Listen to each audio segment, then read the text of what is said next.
When I gave my daughter 15 years of my life rocking babies, staying up through fevers, folding school forms in the dark, I didn't expect a parade. I didn't expect roses. But I also didn't expect the moment she would look me in the eye after I was diagnosed with cancer and say, "Mom, I think it's best if you hire a nurse."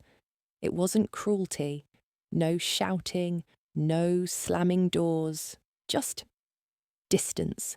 Clean, polite distance. And I remember standing there in her kitchen, the same kitchen I had made peanut butter sandwiches in for over a decade. On the fridge behind her were photos I had taken, first days of school, Ellie's Halloween costume I sewed by hand, Jake's spelling bee medal, and there she was, my daughter, arms crossed, eyes soft but unmoved. "You'll need round-the-clock help. We can't juggle everything," she said. "We." I heard "not you." I thought about the old calendar I kept, the one where I had written every day I watched her children, the stickers I used to mark Ellie's first steps, the little notes about Jake's stomach bug, or the time we made snowmen out of cotton balls. That calendar was full, just like my arms were, for 15 years. And now my hands were empty, and my chest was burning, not just from chemo, but from something sharper. Abandonment doesn't always come loudly. Sometimes it arrives in measured voices, clinical logic, and a brochure folded once and left on your doorstep. I left that evening quietly, with my tote bag and my wig wrapped in a scarf. It had started to rain. My daughter didn't offer an umbrella. I had thought, maybe after everything, I had earned more than silence. But here's the thing about silence. It tells you exactly where you stand, and mine was right outside her life, dripping wet on the front steps. I didn't move in right away. At first, it was just Monday mornings, then Tuesdays and Thursdays too.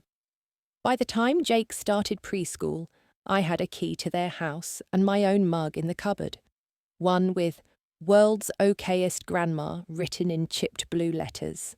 Ellie gave it to me when she was 4, clutching it with sticky fingers and jelly on her nose. My daughter, Lena, always thanked me, but quickly.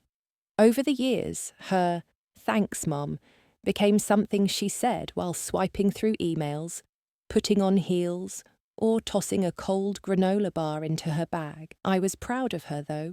She went from a broke single mom, working double shifts at the clinic, to director of operations at a growing practice. She wore smart jackets and spoke in timelines and numbers. And I cheered her every step, from the couch, with a toddler on my hip, and a pot of spaghetti bubbling in the background. I didn't ask for rent. I didn't ask for credit. I just showed up for 15 years, Dean. Jake once asked me, "Grandma, why do you always smell like toast?" I told him it was because I was always in the kitchen when he woke up. I used to tuck them in and whisper, "Even when you can't see me, I'm here." I'd clean up toys, wipe little noses, iron tiny dress shirts for school concerts, and sometimes, after they were asleep, I'd sit at the kitchen table, alone circling doctor appointments or school dates on that big paper calendar I taped on the fridge. I don't know why I kept it going. Maybe because nobody else was. Every month, I'd write down something small they did. Jake's piano tune that sounded like a goose honking. Ellie's crayon drawing of a flying cow. It wasn't for a scrapbook. It was just for me. They never asked me to be their full-time caretaker. But when Lena called me the only one she could count on, I folded the page and made room in my days. I figured someday, when things settled, we'd talk about it. Maybe on a quiet Sunday, maybe on a birthday. Just the two of us. Me and the daughter I once stayed up nights for, now a mother herself. But those talks never came, because sometimes, when someone builds their life, they forget the hands holding up the scaffolding. I still remember the way the nurse looked at me when she handed me the paperwork. Her voice didn't tremble. She said the word cancer, like she said blood pressure or cholesterol. Software measured, practiced. I nodded. I'd known something was wrong for weeks. Fatigue, bruises, the weight loss that didn't come from walking the kids to school, but the word still stung like it didn't belong to me. That day, I didn't cry. I drove home slowly, past the bakery where Ellie used to point out cupcakes with the pink frosting, past the library where Jake once fell asleep in my lap during story hour, and then I parked in front of Lena's house. It wasn't even planned. I just needed to tell someone, needed someone to see me, not the babysitter, not the helper, not the backup mum, just me. Lena answered the door, still holding her phone, tapping out something. Hey, Mom, did you forget the kids don't have soccer today? I sat down on the edge of the couch, smoothed the scarf on my neck, and told her quietly, directly. She blinked once, twice. Cancer? I nodded. There was a pause, the kind that stretches long and sharp. Then came the lines I'll never forget. Oh, wow, that's a lot. We'll need to look into support options, maybe home care services? Home care services. Options. She was already outsourcing my pain. I thought maybe she'd put the phone down. Maybe she'd sit beside me. Maybe she'd say, "You've got us, Mom. We'll figure this out together." But instead, she stood near the kitchen island, arms folded, leaning just slightly away, not angry, not cold, just organised, like she was sorting an inbox. I stared at the framed crayon drawing on the wall, Jake's picture of Nana and me. I'd helped him with the clouds. Now it just looked like a stranger with white hair and too many hands. She did ask one thing, though. When does treatment start? So we can plan coverage for the kids. That was the moment, right there. She wasn't building space for me. She was managing around me. I had stepped into the room with a cracked heart and left knowing it would have to heal alone. The next Saturday, I showed up with a casserole. Not because anyone asked, but because it was what I did. I thought maybe a warm meal would make the air feel less sharp, less clinical. The kitchen still smelled like cinnamon toast from the morning Jake's favourite, but the warmth didn't reach the voices. Lena was organising something at the counter. Binders, bills, a PTA folder with glitter peeling off the edge. Ellie was on the floor, drawing. She looked up at me and smiled. "Grandma, I saved you the purple crayon." It knocked the air right out of me. Before I could sit, Lena cleared her throat. "Mum, we've been talking, Josh and I, and we think it's time you focused on yourself for a while." I blinked. "What do you mean?" "You've been incredible, really, but you've done enough. It's time to step back and let us figure things out. Maybe take some time for you." I didn't answer. I just stood there, holding a casserole dish still warm from the oven mitts still in my hands like some strange armour. Lena went on, softer now. "We looked into a few local services. There's a nurse who specialises in oncology support. She could help you get to treatments, maybe even cook a few nights." I looked down, at the mitts, at the worn corner where my thumb always pushed through. I'd raised babies in those mitts, tended fevers, burned my hand making birthday cupcakes, and now I was being gently released, dismissed with kindness so polished it cut cleaner than cruelty ever could. "Hire a nurse," she said, like it was a solution, like I was a task to be delegated. "You've done enough," she said, as if enough meant finished, as if love had an invoice and I'd reached the final payment. I didn't cry, but something folded inside me, neatly, quietly, like a note tucked into a drawer no one would read again. Ellie ran up and tugged my sleeve. "Grandma, can I come over to your place next time? Like for pancakes?" Lena hesitated. "Honey, we'll see. Grandma's going to be resting for a while." And just like that, even the goodbyes became temporary. I stepped out without my coat. The casserole sat untouched behind me, the kitchen lights still humming. Rain fell, not hard, not cold, just steady enough to blur the streetlights. I didn't rush to the car. My hands were still warm from the oven mitts, but everything else in me felt hollow. Funny how your body keeps doing things, breathing, walking, turning the ignition even when your heart is sitting in someone's kitchen, like a dish no one asked for. I sat in the car a while before driving off. The wipers squeaked every few seconds, like a metronome counting down something I wasn't ready for. I drove home slowly, passing the church on Cedar where Lena used to sing in the children's choir. The lawn signs had changed, now enrolling for summer camp. Back when she was 10, she made me promise I'd watch every performance. I never missed one. That house wasn't a home anymore. It was a shift schedule. I pulled into my driveway and noticed the porch light was out. I must have forgotten to set the timer again.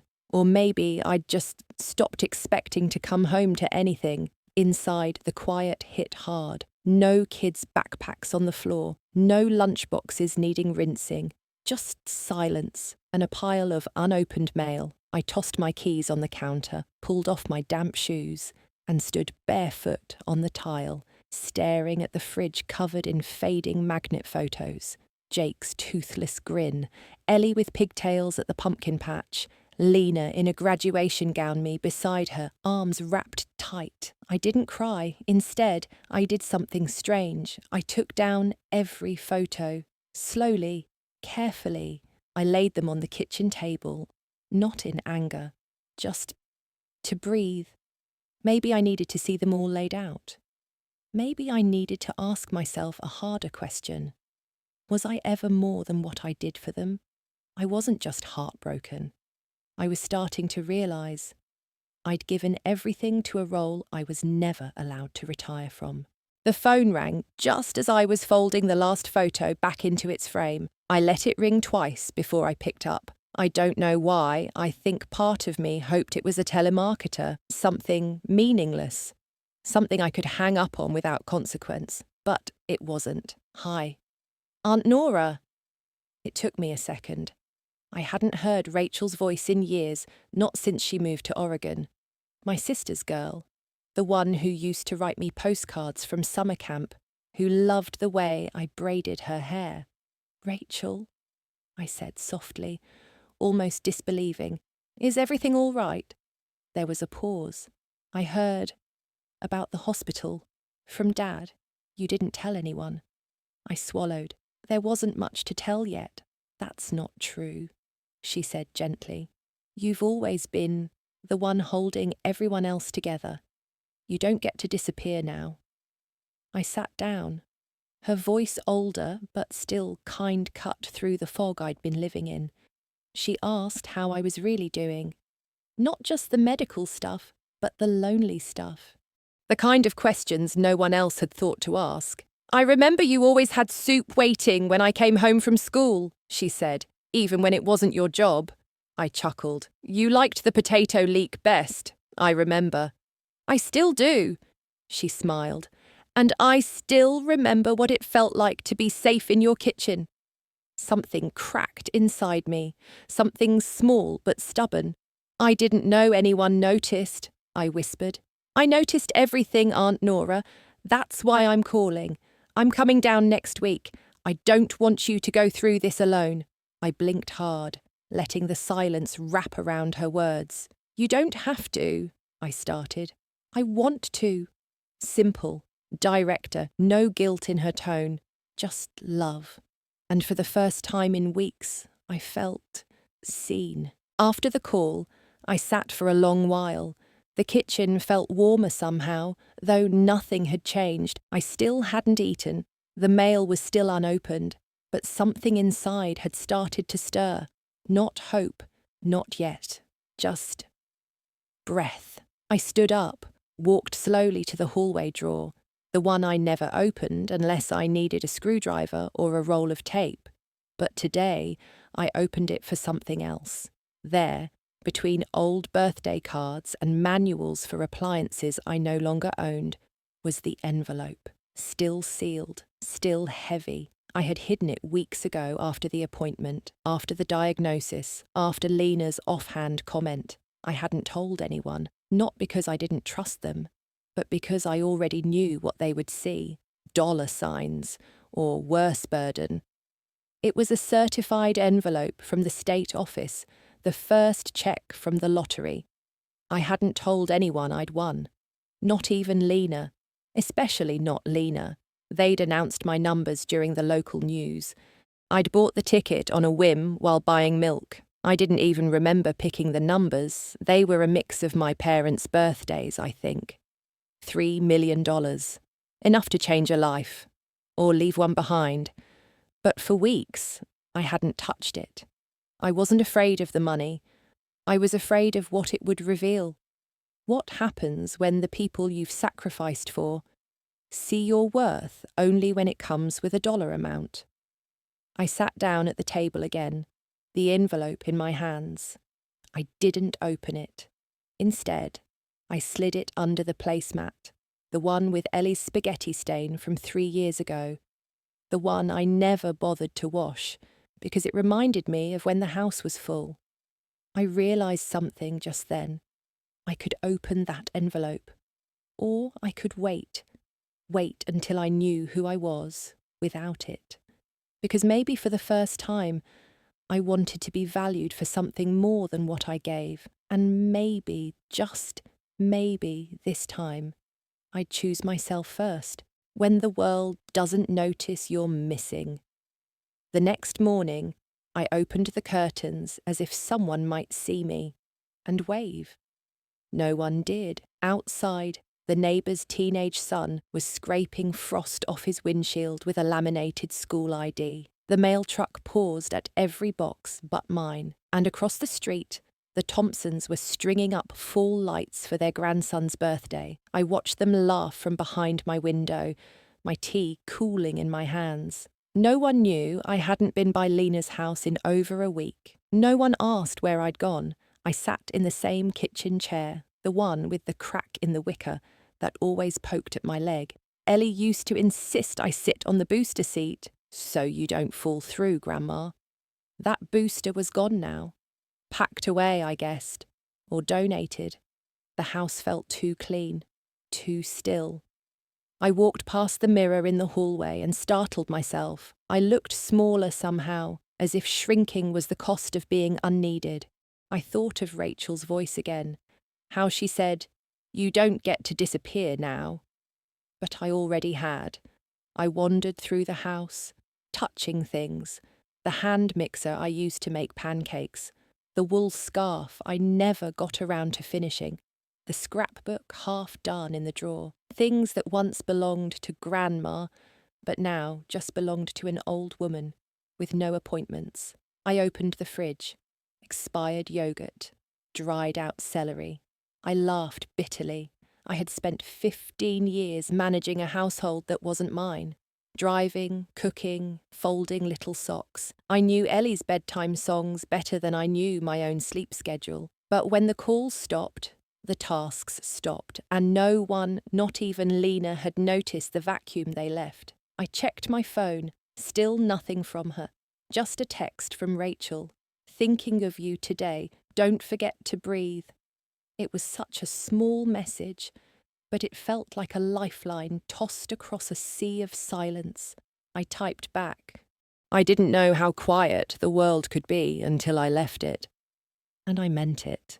The envelope wasn't addressed to me, but it spoke louder than words. The knock was soft, like someone half hoping I wasn't home. When I opened the door, a delivery driver stood there, holding a white padded envelope. No flowers, no card, just plastic gloves and a clipboard. "Are you Mrs. Nora Fields?" "I am." "Sign here, please." I did.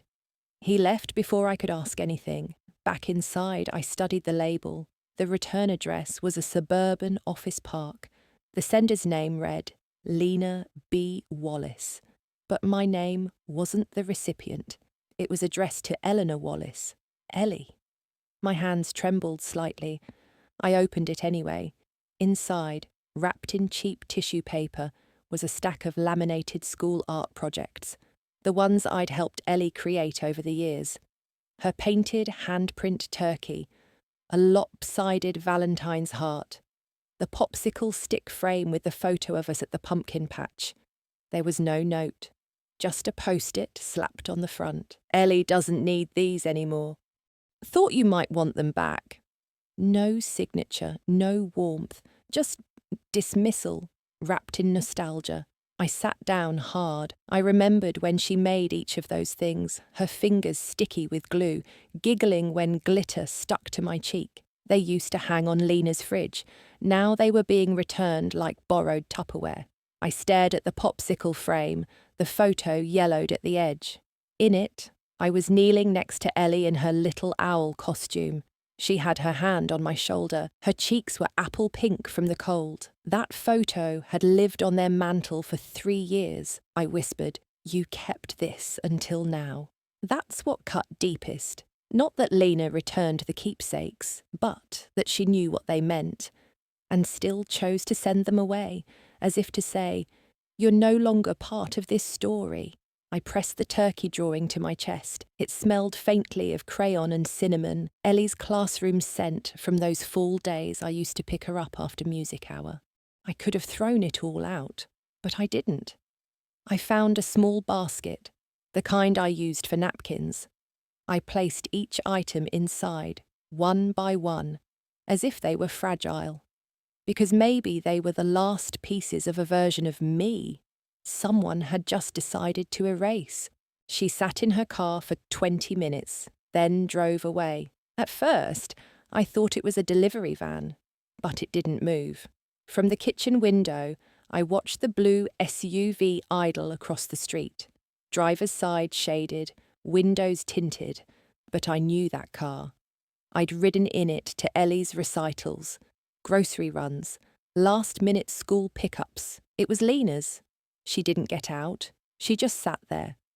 I stood back, out of sight, my hands still resting on the rim of the napkin basket that now held Ellie's old artwork like relics. I peeked again. She had a coffee cup in her hand, the kind she always reused travel mug with "World's Okayest Mom" printed in faded teal. I'd bought it for her on a whim one Mother's Day. She sipped from it slowly and stared at my front door. A full minute passed, then 2, then 5. My breath grew shallow. I thought maybe she came to say sorry, or maybe she came to reclaim the things she thought she'd regret giving away. But she never stepped out, just stared. And then I saw her lift something from the passenger seat. It was one of Ellie's jackets, pink fleece, the one with the worn elbow I had stitched myself. She held it for a beat, then folded it again and placed it in a paper bag. No movement, no message. I didn't dare open the door. My body wouldn't move. After nearly 20 minutes, her brake lights flared. The SUV pulled slowly away, turned the corner, and disappeared. I stayed by the window long after she was gone. I didn't cry. Not because I wasn't hurt, but because this time, the tears just didn't come. Only a dull ache, the kind you get when you realise someone you loved can sit outside your home for 20 minutes and still decide you're not worth facing. I turned away from the window. The basket was still there. The turkey drawing peeked out from the top. I whispered to the empty kitchen. She came here. And still, she couldn't walk in. That night, I didn't sleep. Not because I was upset. Not really. More like my body was waiting for something. Like my heart hadn't caught up to my bones yet. At 2:30 a.m., I rose and padded barefoot across the cold kitchen floor. The basket of Ellie's art was still on the table, just as I'd left it. I opened the closet door in the hallway, slid the fleece jacket off the hanger, held it to my chest one last time, Then I folded it neatly and placed it inside a sealed storage bin next to a quilt my own mother made when I turned 16. I labelled it, "For Ellie someday." Maybe she'd never see it. Maybe Lena would make sure of that. But I needed to do it anyway. Not for them, for me. That morning, I swept the front porch, tossed the dead potted plant I'd kept too long, deleted Lena's text thread, unsubscribed from the school newsletter. One by one, I peeled away the rituals I used to belong to, and something strange happened. The silence didn't ache anymore. It opened. Became a kind of space I could walk around in. I brewed a fresh pot of coffee, just for me, sat in my kitchen with the sunlight streaming through the curtains. No noise, no calls, just me. And the quiet I used to be afraid of. Later, I called my old friend Joyce from church. We hadn't spoken in nearly 8 years. "I thought you moved to Florida," I said. She laughed. "Nope, just got tired of being the one who always called first." I smiled. We talked for an hour. I didn't mention Lena, or Ellie, or the basket. But when Joyce said, "I've missed your voice," something inside me loosened. That evening, I began writing a list, a real list, of things I used to love before I forgot myself in someone else's calendar, quilting group at the senior centre, book club I'd never actually gone to. Cornbread recipe Ellie used to say was magic, walking at dusk without checking my phone, one line read, a stop waiting for the doorbell, start answering yourself. And for the first time in months, I felt the corners of my mouth curve upward without anyone in the room to see it. I was organising old mail when I saw it, an envelope with no return address. Inside was a card, not fancy, not even a birthday card, just one of those generic thinking of you cards with a pale butterfly on the front. Inside, Lena's handwriting. "I'm sorry I couldn't be who you needed. Maybe I never was." And below it, her phone number. A new one. I didn't call, but I did listen to the voicemail she left that same morning. I hadn't checked it until now. "Mum, I heard you've been sick. I didn't know what to say. Rachel told me you had to hire someone. I guess that's what happens when people finally step back." Her voice cracked. "I know I'm the one who asked you to step in all those years. When we moved, when the babies were teething, when I got promoted and thought I was changing our lives." There was a pause, the sound of her breath trembling. "But I was also the one who saw how you looked at Rachel. You always worried about her more, treated her softer. I was the one who held everything together. And when I finally broke, you didn't notice." Another pause. I'm not proud of what I said about the nurse. I panicked. I didn't know how to be useful anymore. "You always seemed like you didn't need anyone, not even me." The message ended without goodbye. I stood there holding the card, stunned. I never meant to favour Rachel, but maybe I did protect her more. Lena was always the one with the plans, the calendar, the colour-coded binders. I thought she had everything under control. I didn't see how my "you're the strong one" praise became pressure, or how showing up for her all those years might have made her feel replaceable when I finally needed something back. I sat down at the kitchen table and pulled out the old photo album. Lena's 7th birthday, paper crown, crooked smile, strawberry frosting on her nose. Rachel's 7th, 2-tiered cake, fairy wings, 20 kids in the yard, different years, different energy. But in the snapshots, something lingered. Lena always looking to me like she was trying to read whether she had done enough. I opened the front door slowly. Ellie stood just outside the gate, shoes soaked from the wet grass, hoodie too big for her small frame. In her hand, the glittery paper star she made me 2 years ago, the one that had "You're my favourite human" scribbled in blue crayon. She didn't say anything, just looked at me with those soft, unsure eyes. I stepped onto the porch. "You came alone?" I asked gently. She nodded. Dad dropped me off at the corner. I blinked, holding back a lump in my throat. Does your mum know? Another nod. Then, she told me not to ring the bell. There it was. The ache in my chest returned, like a wave hitting old stone. I crouched down and opened my arms. You're always welcome here, Ellie. She moved forward slowly, then fell into my arms like she'd been holding something too heavy for weeks. We sat on the porch swing. She took out her little sketchbook and started drawing without speaking. I watched her shade in a sun with little stick arms. Beneath it, a tiny house, a person waving. Then she whispered, "You always made it feel safe." I nodded, eyes blurring. "You remember," I said, "when you were 6 and afraid of the dark? I told you something." She shook her head.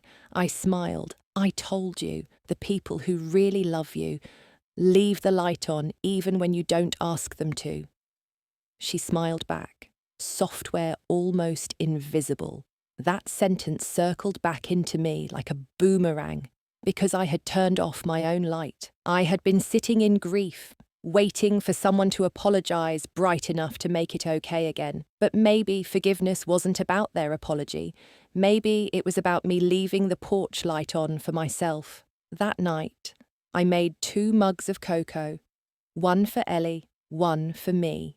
She fell asleep watching a movie, curled up in the old chair with my quilt pulled to her chin, and I pulled out a small envelope from the drawer, the one I'd kept from the State Lottery Commission, still sealed, still untouched. I sat at the kitchen table, fingers trembling slightly as I held the envelope. The paper was smooth, official. Inside the check, $3 million. I ran my thumb over the inked numbers, as if they might smudge into something more believable. I'd never won anything before. Not a raffle, not a scratch ticket, not even a free coffee. Yet here it was. A life-altering amount. On a piece of paper that weighed less than a postcard.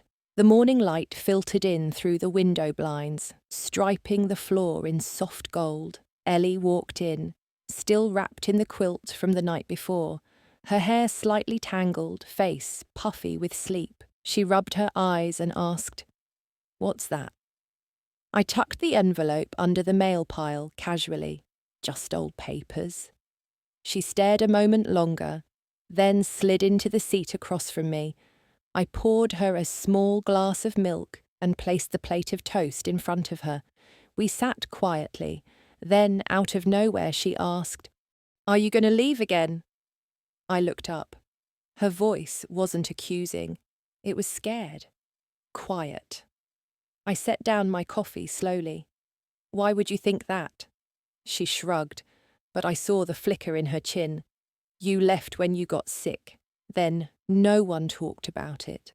Mum said you were too tired, but I thought maybe you didn't want to be here." I reached over and took her hand, small and warm. "Ellie, I never left you. I just didn't know how to stay when everything hurt." She nodded slowly. We sat in silence, but not the kind that cuts, the kind that lets things settle. I thought about Lena, about her message, about all the years I'd filled in the gaps for everyone, then vanished when I needed someone to do the same. Maybe I didn't need to wait for an apology or a moment of justice. Maybe I just needed to act. Ellie finished her toast, then stood.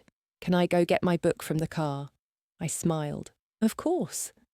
As she opened the door, I caught a glimpse of the porch light, still on, even in the morning sun. I stared at the phone as it rang. The number hadn't changed in 15 years, neither had the pause before voicemail. But this time, she picked up. "Hello." Her voice was flatter than I remembered. No edge. Just air. I took a breath. "Lena, it's Mom." A long silence. Then, "Is everything okay?" I could have said 100 things. Instead, I said, "Ellie's here." Another pause. This one heavier. "I see." She came on her own. "I thought you should know." More silence. Then, like someone reaching for a safe word she'd rehearsed, "I didn't know if you still wanted contact." I let that sit. then asked quietly, "Did you ever open the birthday card I sent last year?" That caught her. I saw it. "Did you read it?" A breath. Then the doorbell rang. Ellie ran toward the front. "It's her," she whispered. I nodded. "Go ahead." Ellie opened the door, and there stood Lena. She looked older than last time, not just in face, but in posture, in her hand. Was the grey knit shawl I had made for her when she gave birth to Ellie. It was folded neatly, clean. She stepped inside slowly and held it out. "I found this in the linen box. Thought you might want it back." I looked down at it. Same loose stitch on the corner. Same faint smell of lavender oil from years ago. I took it in both hands and whispered, "I made this for you, not for storage." She didn't meet my eyes. Then she said, voice soft and nearly breaking, "You always made everything feel warmer than I could." It wasn't an apology, but it cracked something. She looked around, saw Ellie's drawing on the fridge, the cocoa mug in the sink. Then she whispered, "I wasn't ready to see you like that. I didn't know how to help." Ellie moved beside her, touched her arm. Lena didn't flinch. We stood there, the three of us, in a house that had held every version of us, and for the first time in years, no one moved to leave. That night, I sat on the porch with the shawl around my shoulders. It still held warmth even after all those years boxed away. I watched the wind move through the trees, listened to Ellie's soft hums from inside, and I began to write. Not a goodbye, not a list of regrets, but a new will.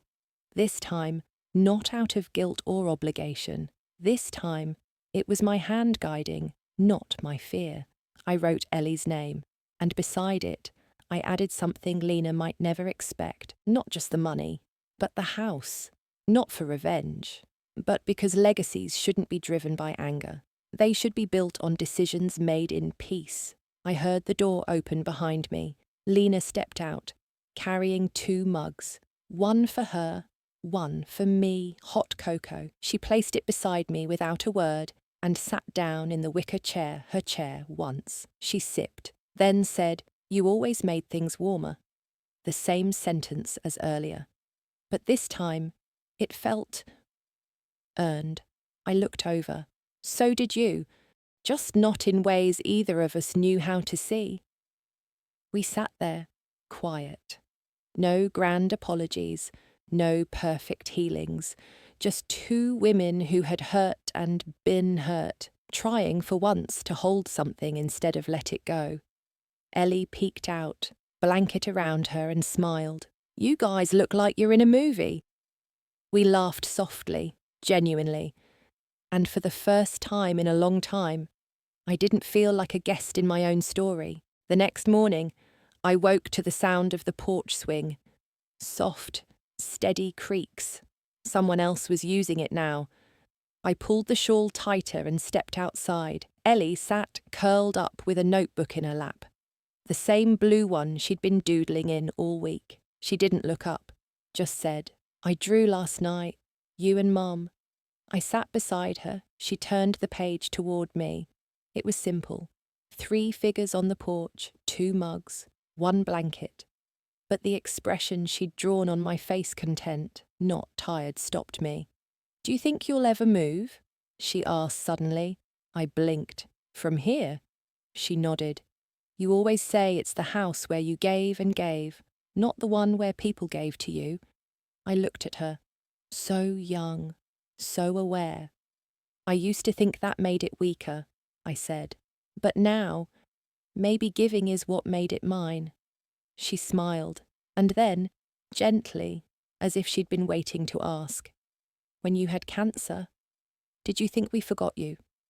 I didn't expect that. Not at breakfast, not on a morning with blue skies and coffee brewing, but I answered anyway. Number I thought, "Maybe you just didn't know what to do." She nodded slowly, then added, almost under her breath, "I didn't know either."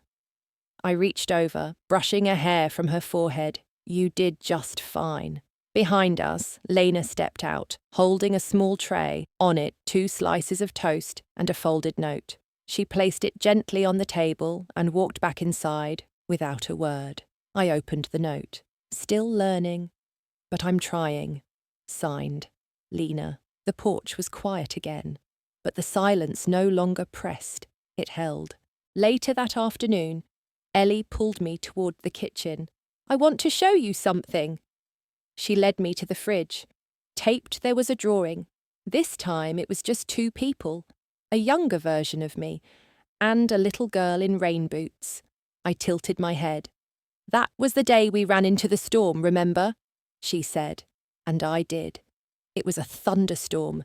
Lena was out late. The power had gone out. Ellie had been terrified, so I'd wrapped her in my cardigan, held her on my lap by the window, and whispered, "Some storms pass faster if you watch them instead of hiding." She pointed to a caption she'd written under the sketch. "Watch the storm, not the wall." I read it twice, 3 times. She grinned. "You said that to me when I was 5. I blinked. "I did." She nodded. And I remembered it. That's why I stayed outside with you that night on the porch. I felt something catch in my throat. How much had I said in passing that planted itself in her memory? How many quiet moments had grown roots? I didn't know it mattered, I whispered. She looked at me with a steadiness far beyond her years. It did.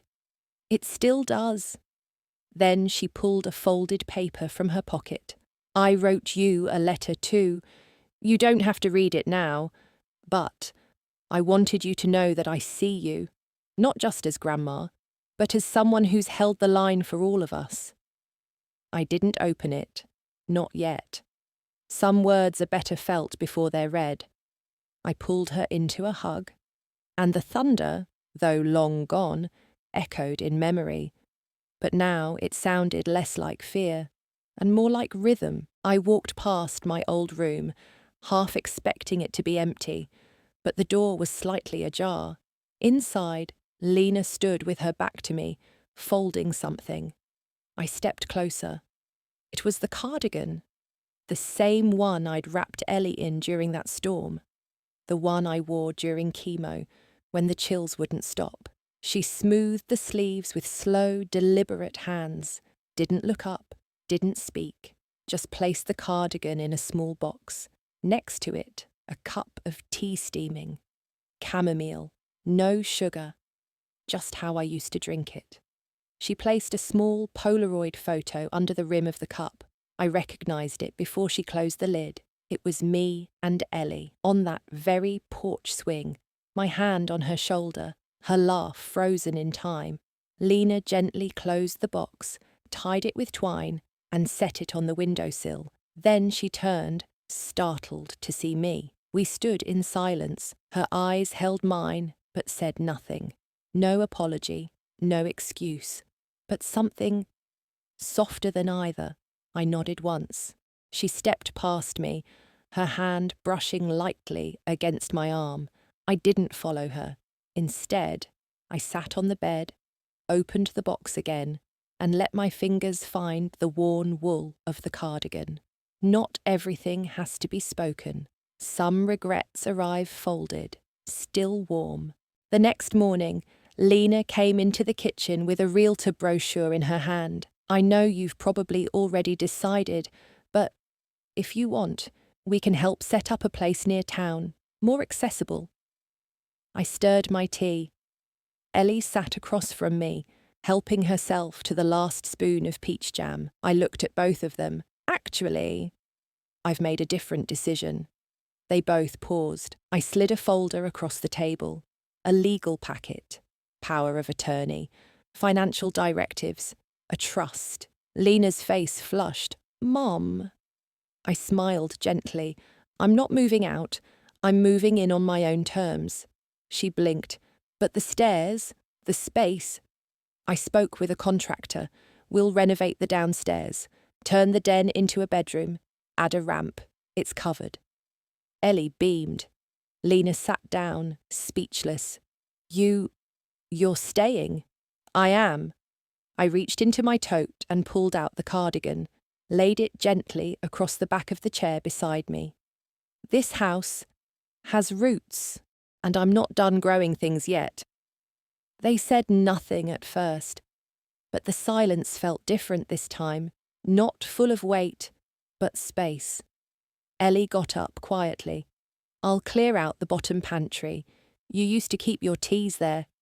I smiled. Still do. Outside, rain tapped against the window, but inside there was warmth. Not perfect, but earned. I looked around. No big speeches, no punishments, just presence. And that, I've learned, is sometimes the loudest legacy of all.